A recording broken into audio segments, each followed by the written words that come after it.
అందరికీ నమస్తే అండి. బ్రహ్మర్షి పితామహ పత్రిజీ గారికి, వంశీ మాస్టర్ గారికి, ప్రవీణ మేడం గారికి ఆత్మ ప్రణామాలు. ఆశ్రమ సదస్యులు, బుక్ రచయిత అయిన టార్కం సెడానియన్ గారికి ఆత్మ ప్రణామాలు. వినడానికి వచ్చిన మీ అందరికీ కూడా కృతజ్ఞతలు ఫ్రెండ్స్. ఈరోజు లాస్ట్ చాప్టర్ కంటిన్యూ చేసుకోబోతున్నాను. చాప్టర్ నేమ్ వచ్చేసి గురుపుత్రులుగా ఉండడం. ఆ చాప్టర్ కంటిన్యూ చేస్తున్నానండి. పేజ్ నంబర్ వచ్చేసి 117. ప్రశ్న: మూసివేయడం అంటే ఏమిటి?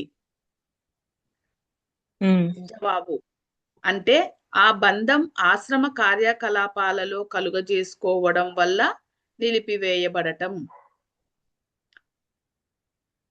ఇది జవాబు అక్క. అంతే. ఆ బంధం ఆశ్రమ కార్యకలాపాలలో కలుగజేసుకోవడం వలన నిలిపివేయబడటం. అంతే కదా. ఆశ్రమ కార్యకలాపాలు జోక్యం చేసుకోకూడదు. మీరు దానికి కొంతమంది నిర్ణయించబడి ఉంటారు, వాళ్ళు చూసుకుంటారు. అప్పుడు ఆటోమేటిక్ గా దూరం అవుతూ ఉంటారు.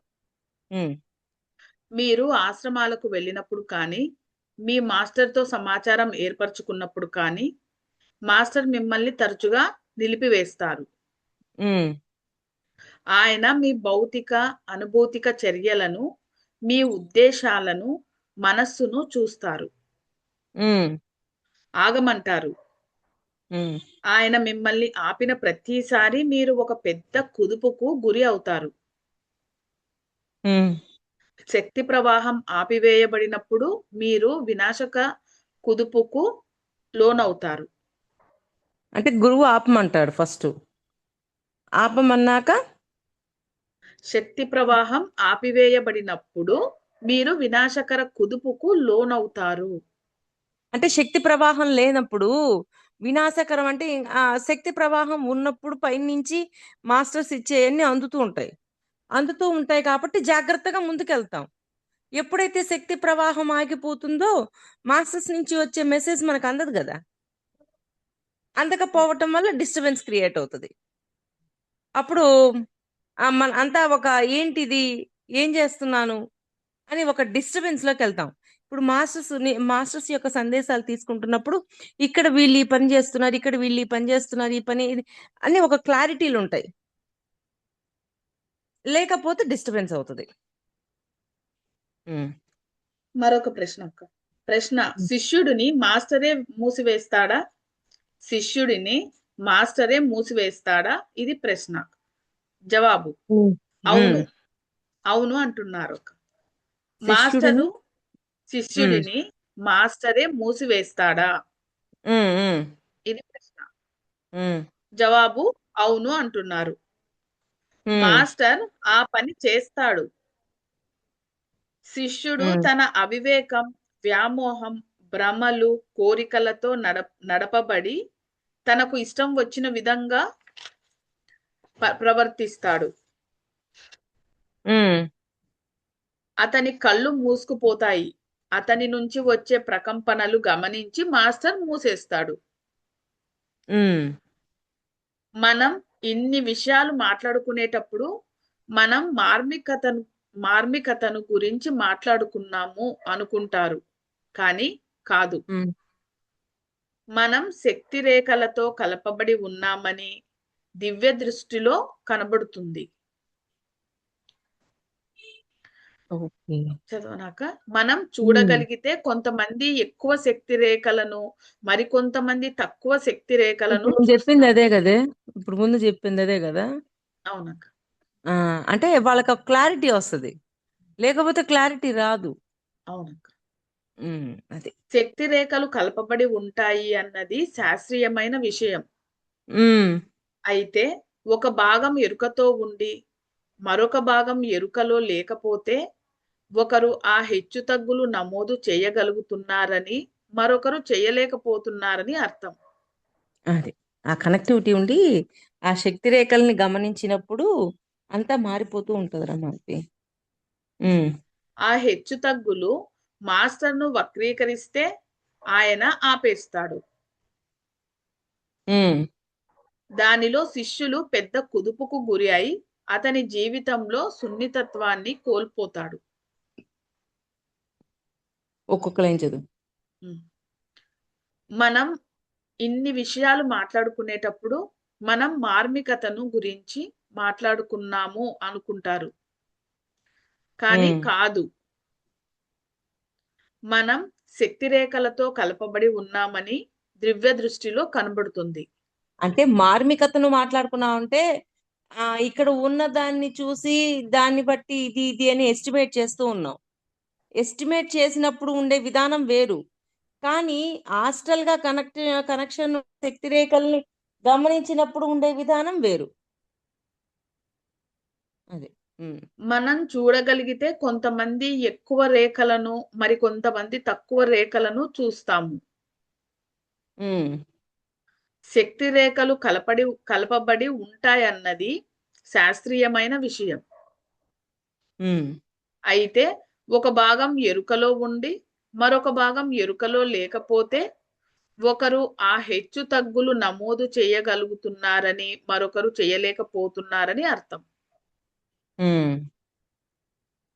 ఆ హెచ్చు అంటే తగ్గులు వాటిని నమోదు చేయగలిగిన వాళ్ళు ఒక విధంగా ఉంటున్నారు, నమోదు చేయగలిగిన వాళ్ళు శక్తి రేఖల్ని నమోదు చేయగలిగిన వాళ్ళేమో కూల్ గా ఉంటారు. శక్తి రేఖల్ని నమోదు చేయలేని వాళ్ళు డిస్టర్బ్ లోనే ఉండి అక్కడంతా డిస్టర్బ్ క్రియేట్ చేస్తారు. పాయింట్ అర్థమవుతుందా? ఇప్పుడు ఆశ్రమంలో ఉన్న వాళ్ళు ఫస్ట్ లైన్ చదువు ఒకసారి, నువ్వు చదివిన ఫస్ట్ స్టార్ట్ చేసిన లైన్. ఆశ్రమం.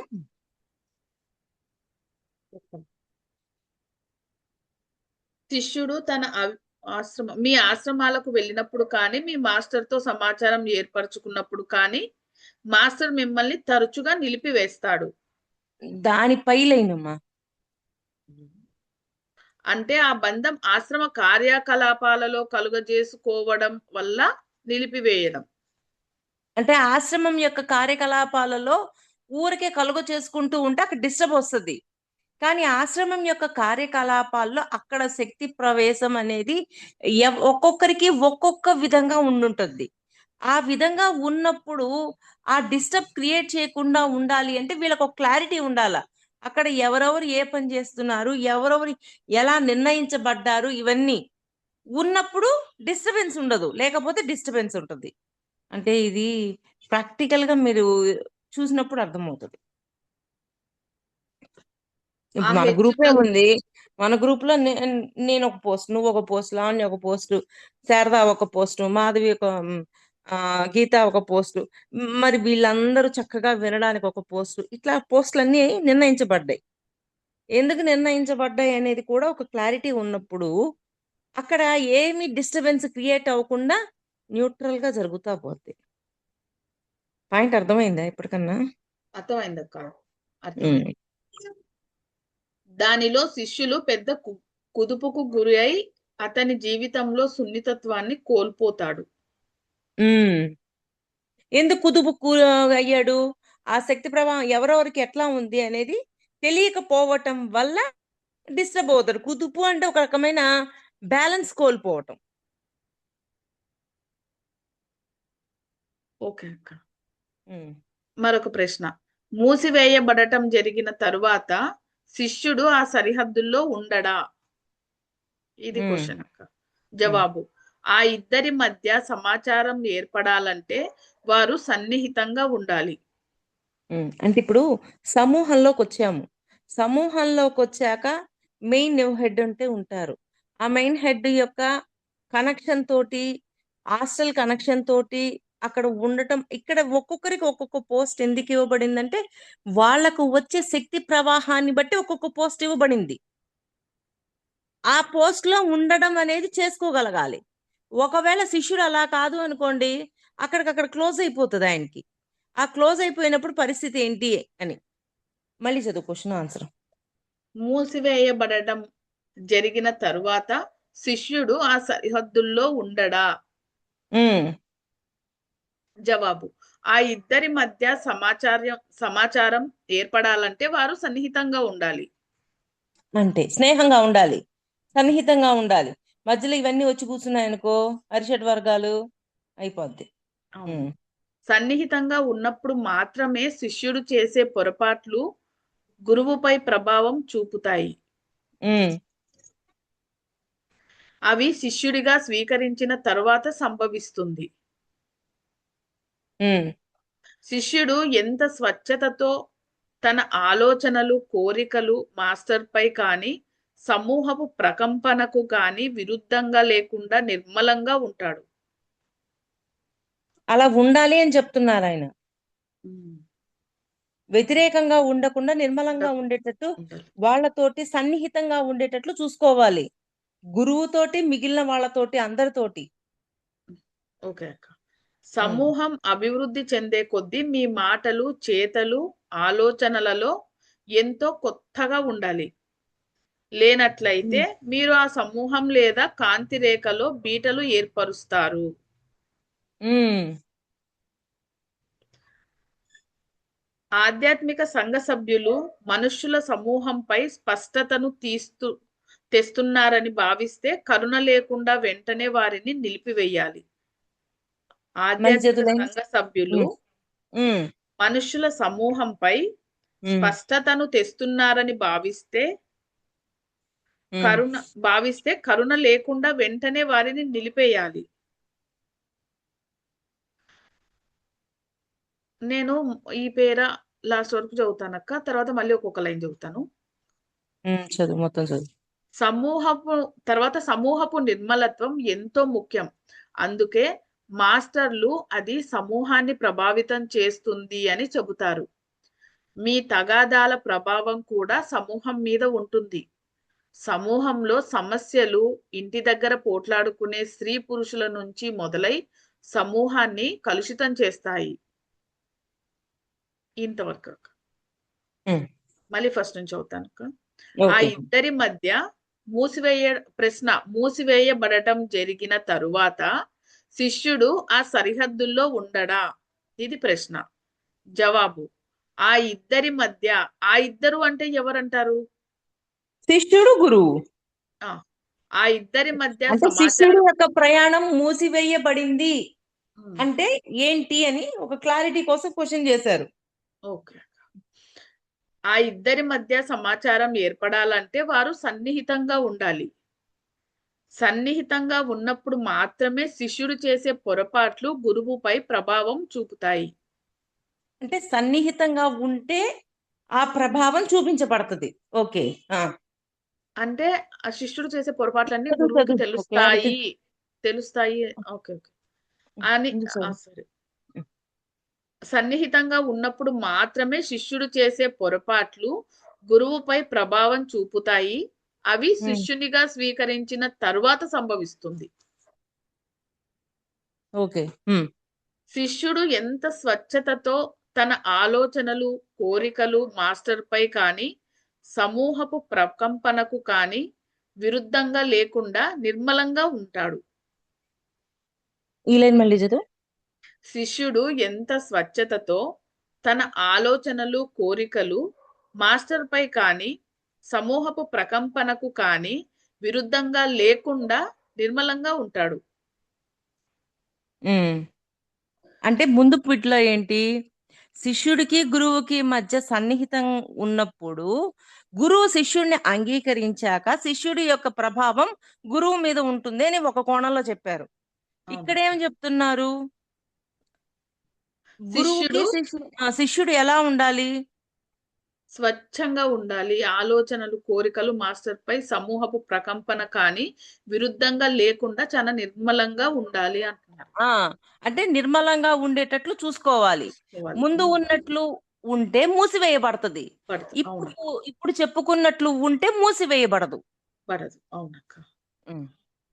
సమూహం అభివృద్ధి చెందే కొద్దీ మీ మాటలు, చేతలు, ఆలోచనలలో ఎంతో కొత్తగా ఉండాలి. సమూహం అభివృద్ధి చెందే కొద్దీ మీ మాటలు, చేతలు, ఆలోచనలలో ఎంతో కొత్తగా ఉండాలి. లేనట్లయితే మీరు ఆ సమూహం లేదా కాంతి రేఖలో బీటలు ఏర్పరుస్తారు.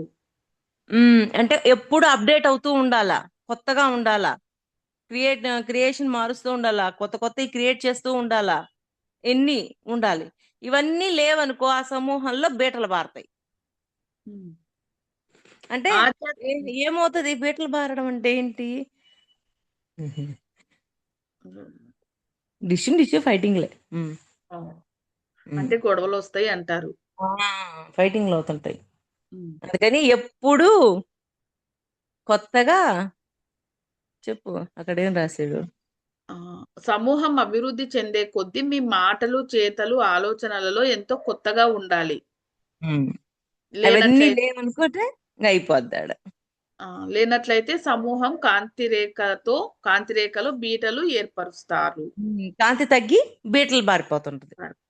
అది ఆధ్యాత్మిక సంఘం సభ్యులు మనుషుల సమూహంపై స్పష్టతను తెస్తున్నారని భావిస్తే, ఆధ్యాత్మిక సంఘం సభ్యులు మనుషుల సమూహంపై స్పష్టతను తెస్తున్నారని భావిస్తే ఉమ్, కరుణ లేకుండా వెంటనే వారిని నిలిపివేయాలి. ఈ పాయింట్ నాకు ఇంత అక్కడ క్లారిటీ రాల. ఆధ్యాత్మిక సభ్యులు మనుష్యుల సమూహంపై స్పష్టతను తెస్తున్నారని భావిస్తే కరుణ లేకుండా వెంటనే వారిని ఆపేయాలి. తర్వాత కూడా చదువు, క్లారిటీ వస్తుందేమో. సమూహపు నిర్మలత్వం ఎంతో ముఖ్యం అని అంటున్నారు. అందుకే మాస్టర్లు అది సమూహానికి ప్రభావితం చేస్తుంది అని చెప్తారు. అంటే సమూహం కూడా నిర్మలంగా ఉండేటట్లుగానే చూసుకోవాలి.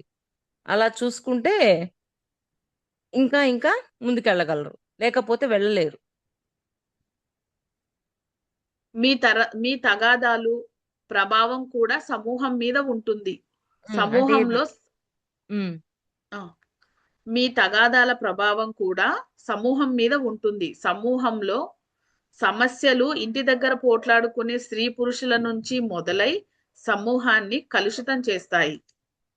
ఎక్కడ అంటారు కదా సారు, ఆఫీస్లో ఆఫీసర్ అరిచాడు. సార్ ఎప్పుడు చెప్తుంటారు ఎగ్జాంపుల్. ఆఫీసర్ అరిచాడని అతను వచ్చి పెళ్ళాం మీద అరుస్తాడు. పెళ్ళాం ఏం చేస్తుంది? బిడ్డ మీద అరుస్తుంది. బిడ్డ ఏం చేస్తాడు? ఇంట్లో కుక్క ఏదో ఒకటి పెంచుకుంటుంటారు కదా, దాని మీద చూపిస్తారు. అలాగా ఇంట్లో స్త్రీ పురుషుల మధ్య ఉన్న ఆ డిస్టర్బెన్స్ ఎక్కడ దాకా పాకింది? సమూహం దాకా పాకింది. అప్పుడు అక్కడ కూడా కలుషితం అయిపోయింది కదా. డిస్టర్బెన్సే కదా. అది ప్రపంచంలో అతని సేవ మరింత గాఢతతో పరిపూర్ణతతో ఉండి అతను ప్రతిరోజు తను ఇవ్వగలిగే శక్తి పెంపొందించుకుంటాడు. సేవను పెంపొందించడం అనేది ఎంతో ముఖ్యం. సాధారణంగా ప్రజలు ఒకటో రెండో పనులు చేసి ఇక చాలు అనుకుంటారు. అది అంతా ఆశ, నేర్పుల వల్ల జరిగేది. పేర చదివేస్తానక్క. చదివి. వారు వస్తారు, కొంత సేవ చేస్తారు, దానివల్ల వేరే పనులు చెయ్యగలరు. సేవను అవకాశంగా తీసుకుంటారు. మనం ఏదో ఒక రోజు గురుపుత్రునిగా ఉండాలనుకున్న ఆకాంక్ష ఉంటే మన సేవను, వనరులను పెంపొందించుకోవాలి. ఈ పేర మళ్ళీ పైనుంచి చదువుతానక్క. నిర్మలత్వం ఎంతో ముఖ్యం. అందుకే మాస్టర్లు అది సమూహాన్ని ప్రభావితం చేస్తుంది అని చెబుతారు. మీ తగాదాల ప్రభావం కూడా సమూహం మీద ఉంటుంది. సమూహం సమస్యలు ఇంటి దగ్గర పోట్లాడుకునే స్త్రీ పురుషుల నుంచి మొదలై సమూహాన్ని కలుషితం చేస్తాయి. ప్రపంచంలో అతని సేవ మరింత గాఢతతో పరిపూర్ణతతో ఉండి అతను ప్రతిరోజు తను ఇవ్వగలిగే శక్తిని పెంపొందించుకుంటాడు. అంటే ప్రతిరోజు ఆ శక్తిని పెంపొందించుకుంటూ ఎవరుండాలి? ఎవరికి వారు పెంచుకుంటూ ఉండాలా. పెంచుకుంటూ ఉన్నప్పుడే వాళ్ళ శక్తి పెరిగి ప్రపంచంతో కనెక్టివిటీ పెరుగుతూ ఉంటుంది. అబ్బాయి ఇంక చాలు, ఇంక నాకు ఏముందిలే అనే కోణంలోకి వెళ్ళిపోయి నేను నేర్చుకుంది చాలులే అనుకున్నారు అనుకోండి, వాళ్ళ ఆ శక్తిని పెంచుకోవాలనే కోణం ఉండదు. నేను ఇంకా ఎదగాలి, నేను ఇంకా ఇంకా ఇంకా వెళ్ళాలి ముందుకి, ఇంకా ఎంతో మందిని కలవాలి, ఇవన్నీ అనుకుంటుంటే ఆటోమేటిక్ అక్కడ మార్పు వస్తుంది. సేవను పెంపొందించటం అనేది ఎంతో ముఖ్యం. సాధారణంగా ప్రజలు ఒకటో రెండో పనులు చేసి ఇక చాలు అనుకుంటారు. అది అంతా ఆశా నేర్పుల వల్ల జరిగేది. అదంతా ఆశా నేర్పుల వల్ల జరిగేది. వారు వస్తారు, కొంతసేపు చేస్తారు, వారు వస్తారు, కొంత సేవ చేస్తారు, దానివల్ల వేరే పనులు చెయ్యగలరు. సేవను అవకాశంగా తీసుకుంటారు. మనం ఏదో ఒక రోజు గురుపుత్రునిగా ఉండాలన్న ఆకాంక్ష ఉంటే మన సేవను, వనరులను పెంపొందించుకోవాలి. అంటే సేవను చేస్తూ ఉంటారు. ఆ సేవను చెయ్యాలి అనే ఆసక్తితో ఉన్నప్పుడు ఆటోమేటిక్ గా ముందుకు వెళ్ళిపోతారు. ఆసక్తి లేనప్పుడు ముందుకు వెళ్ళలేరు. ఈ సేవతో చేస్తూ చేస్తూ ఉంటే ఆఖరికి గురుపుత్రులుగా ఉండాలి అనే కోరిక వస్తుంది. అవును.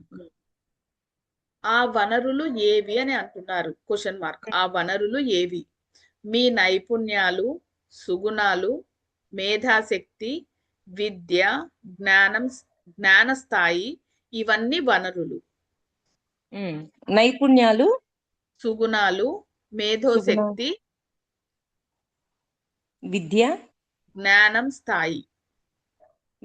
జ్ఞానము స్థాయి, ఇవన్నీ వనరులు. ఈ వనరులను పెంచుకోమంటున్నాడు ఆయన. సేవ చేసి సేవ చేయటం ద్వారా ఇవన్నీ పెంచుకోవచ్చు. సేవ చేయటం ద్వారా ఇవన్నీ పెంచుకోవచ్చు. ఈ వనరుల్ని ఏమేంటివి? నైపుణ్యాలు, సుగుణాలు, మేధాశక్తి, సుగుణాలు అంటే మంచి గుణాలు కదక్క. అంటే అది షడ్వర్గాలలో అన్నిట్లో మంచిగా ఉండడం. అదే ఇప్పుడు సమూహంలో ఉన్నాము. ఇందాక ఆయన ఏం చెప్పాడు? గురువుకి శిష్యుడికి మధ్య ఒక కనెక్టివిటీ ఉంటుంది.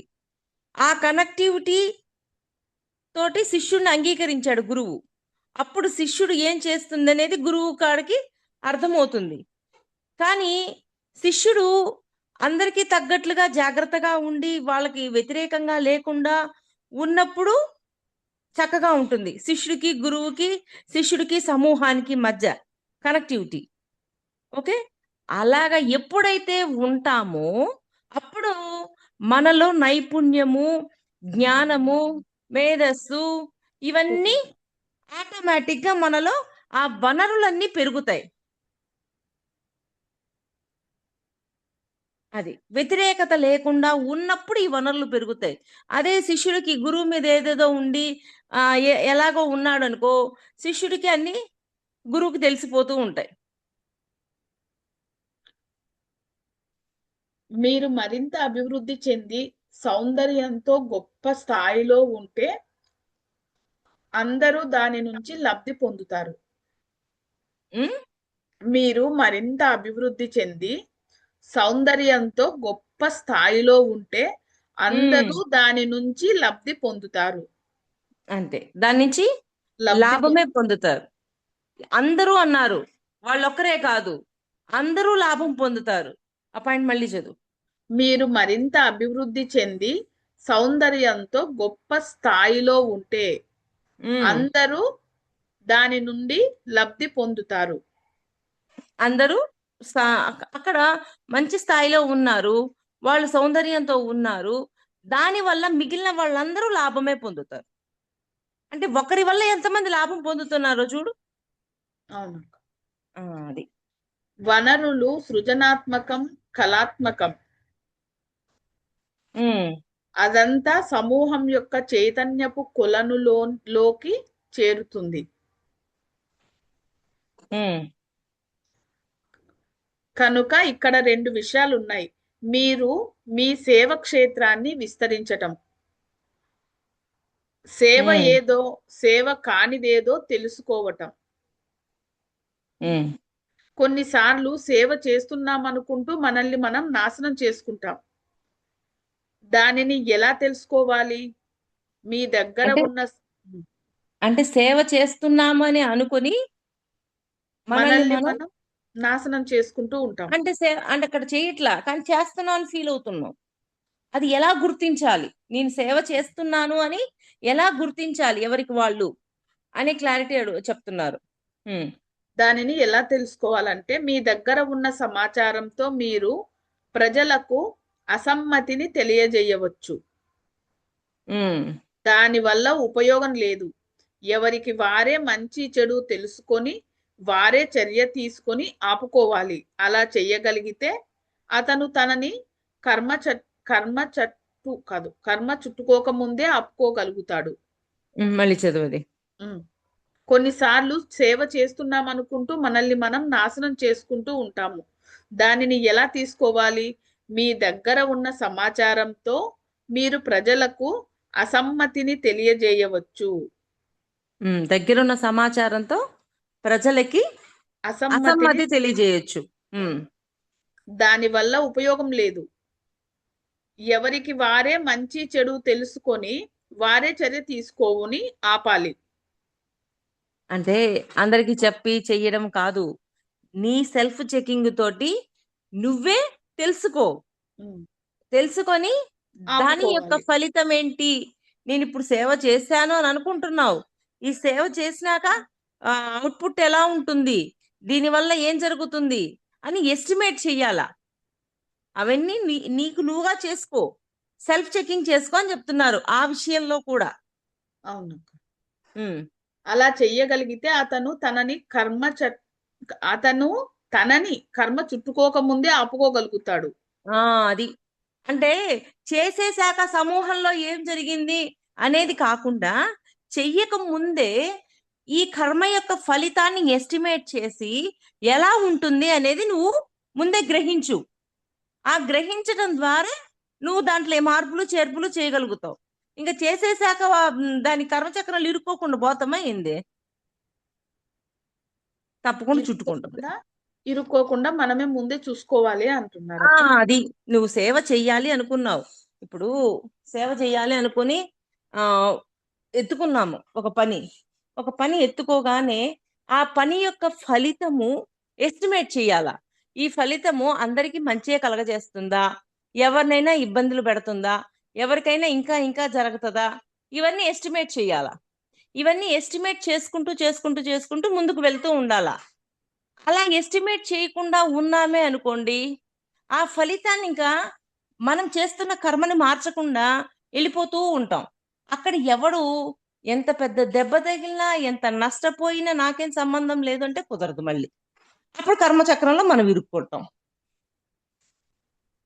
ఇప్పుడు మామూలుగా ఇది పాజ్ లోంచి తీసి పాజ్ లో పెట్టి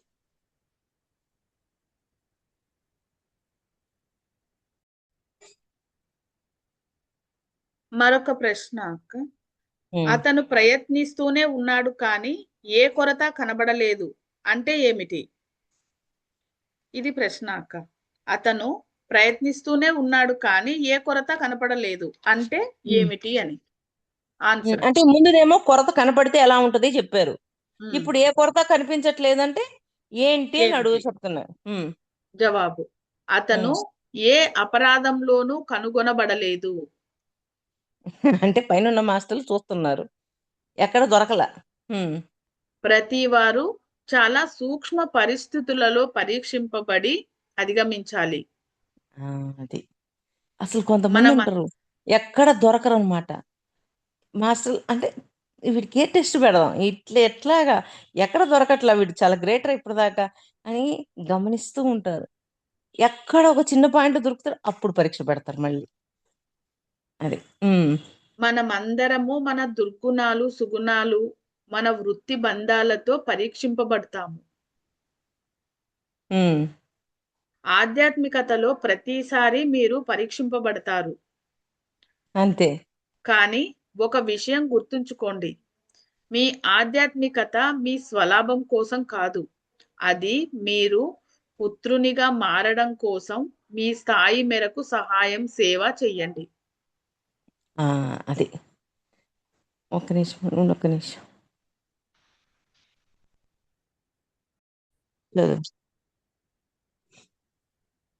ఆధ్యాత్మికతలో ప్రతిసారి మీరు పరీక్షింపబడతారు కానీ ఒక విషయం గుర్తుంచుకోండి, మీ ఆధ్యాత్మికత మీ స్వలాభం కోసం కాదు, అది మీరు పుత్రునిగా మారటం కోసం. మీ ఉమ్, స్థాయి మేరకు సహాయం, సేవ చెయ్యండి. అంతే. పుత్రునిగా మారడం కోసం చేస్తున్నాం ఈ సేవంతా. ఆ, అక్కడ నిర్ణయించబడుతుంది అందుకు. ఉమ్, మరొక ప్రశ్న. శిష్యుడు ఉమ్, తనను తాను ఎంతో స్వచ్ఛపరుచుకున్నాడు. తన ఉమ్, ఆలోచనలు, కోరికలు మాస్టర్కు ఏ ఇబ్బంది కలుగజేయకుండా చూసుకున్నాడు. ఉమ్, అది ఏ విధంగా సాధ్యం? ఉమ్, బాగుందక్క. శిష్యుడు తనను తాను ఎంతో స్వచ్ఛపరుచుకున్నాడు. తన ఆలోచనలు, కోరికలు మాస్టర్కు ఏ ఇబ్బంది కూడా కలగజేయకుండా చూసుకున్నాడు. అది ఏ విధంగా సాధ్యము? ఇది ప్రశ్న అక్క. జవాబు: ఉమ్, ధ్యానం, సేవల చదవమంటారా?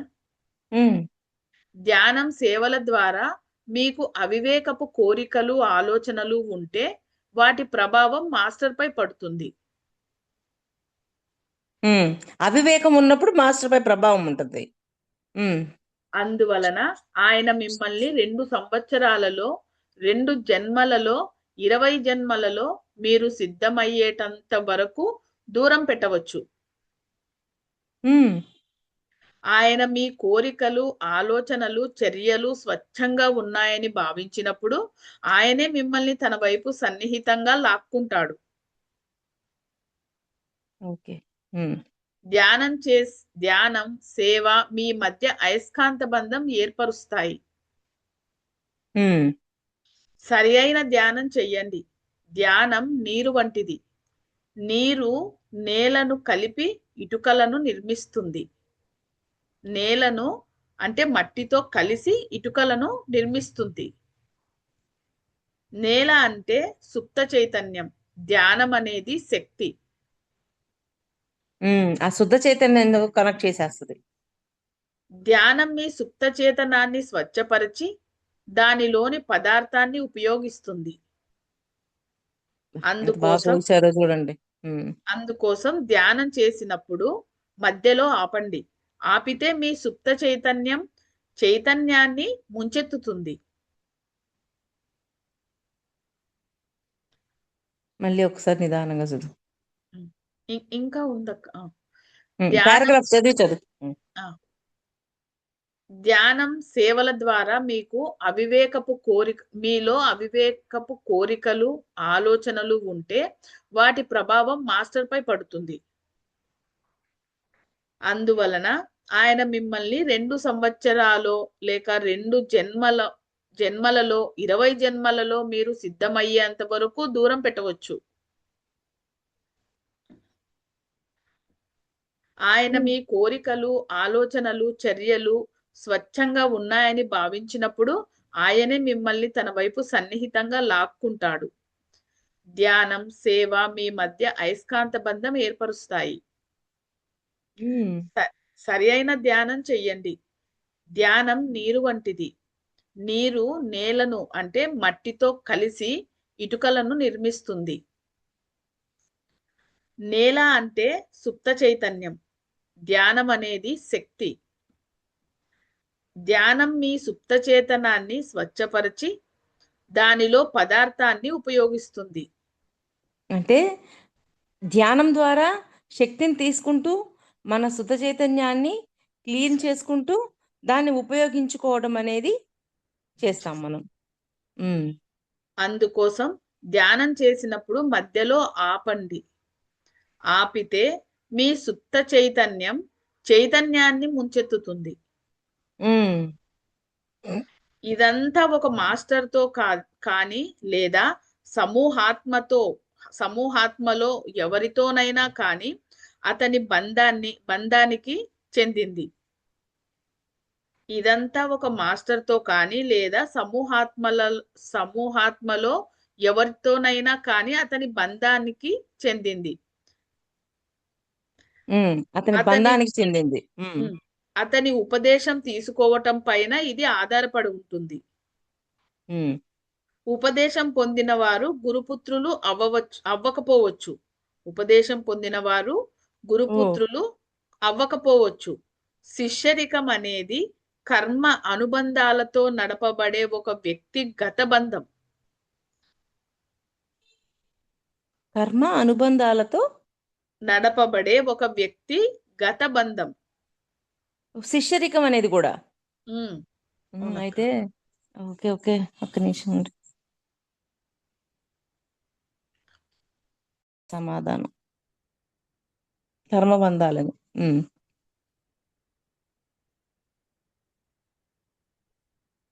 చదువు అలా అత- అలైన్ మళ్ళీ. ఆ, అక్క.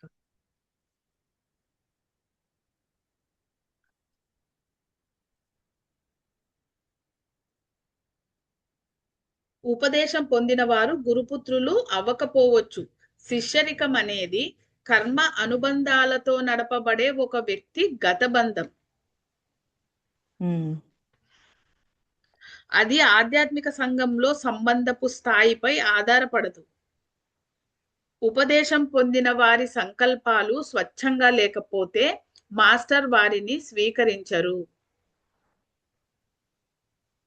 ఉమ్, అందుకే టిబెటన్ మాస్టర్ చీకటి శక్తులు కూడా ఉపదేశం పొందుతాయి.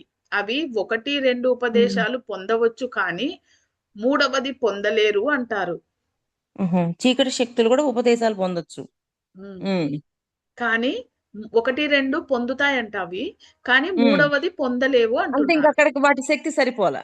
ఉమ్, అంతవరకు వాటి శక్తి సరిపోయింది కాబట్టి 1-2 ఉపదేశాలు పొందగలిగాయి. ఇంకా ఆ పైకి పోలేకపోతారు. మరి అక్కడికి ఎంట్రీ రావాలంటే ఉంటది కదా. ఉమ్. ఈ విషయాన్ని మీ మనస్సులో స్పష్టంగా నిలుపుకోండి. ఒక మనిషి శ్రద్ధతో ఉపదేశాన్ని కావాలని అర్హత పొందవచ్చు, కానీ ఒక ప్రత్యేక మాస్టర్తో పుత్రుని వంటి బంధం ఉండాలంటే తన స్వీయ మాధుర్యంతో పాటు విశేష గౌరవాన్ని కలిగి ఉండాలి. స్వీయ మాధుర్యంతో పాటు విశేష గౌరవాన్ని కలిగి ఉండాలి. అంతే. అప్పుడు మాత్రమే అతను మాస్టర్ భుజస్కంధాలపై నుండి కొంత భారం తాను వహించి ఆయన బాధ్యతలలో కొన్నింటి నుంచి విడుదల చేసి ఆయన మరిన్ని ఉన్నతమైన పనులు చేయడానికి వీలు కల్పించగలడు. మన లక్ష్యాలలో అది ఒకటి. చిన్న చిన్న భారాలు వహించి మాస్టర్ యొక్క భారాన్ని తగ్గించడం. మీరు మీ మాస్టర్ కు చేస్తున్న త్యాగపూర్వక సేవ వలన మీ మాస్టర్ యొక్క సేవ విస్తరిస్తుంది. ఓకే. తరువాత మీరు మాస్టర్ అయినప్పుడు మిగిలిన వారు మీకు అదే చేసి మిమ్మల్ని అనేక విధుల నుంచి తప్పిస్తారు. అంటే చైన్ సిస్టమ్. అవునా? మేము మా సౌరదేవదూతకు చేసినట్లుగా. అంతే, సౌరదేవతకి ఎలా చేస్తారో అలాగా. కనుక సేవకు ప్రాధాన్యత ఇవ్వబడింది. ఎందుకంటే ఒక మనిషి సేవ చేయడం ద్వారా మాత్రమే అభివృద్ధి చెందగలడు. ముందు నుంచి ఆయన అదే చెప్తున్నారు, సేవ చేయడం ద్వారానే అభివృద్ధిలోకి వెళ్ళిపోతారు. రెండవ సూక్ష్మ స్థాయి ప్రకంపన యొక్క ముఖ్య విషయం అదే. ఈ కాలంలో మాస్టరు తన పుత్రునితో కలిసి వారిద్దరూ కలిసి చేయవలసిన కార్యక్రమపు ప్రణాళిక రూపొందిస్తారు. ఈ విధంగా ఆయన తన శిష్యుని విచక్షణను, విధిని పెంపొందించి తన భారాన్ని కొంత తగ్గించి మరొక ముఖ్య కార్యక్రమాన్ని చేపడతాడు. ఆ చివరి కాలంలో మనిషి తన మార్గంలోని చివరి దశలపై పట్టు సాధిస్తూ తన సమూహంతోనూ అధిష్టానంతోనూ మరింత మరింత సన్నిహితంగా చేరువవుతాడు. ఓకే. అతడు తన సమూహంతో మాస్టర్తోనూ ప్రకంపన శృతిలో ఉండటమే కాక తన స్వంత సమూహాన్ని రూపొందించడం ప్రారంభిస్తాడు. అంతవరకు చాలే మాధవి. అక్క, ఇంకా 2 పేరాలు అయితే బుక్ అయిపోయింది. రేపు మళ్ళీ కొంచెం పైనుంచి వివరించుకుందాంలే.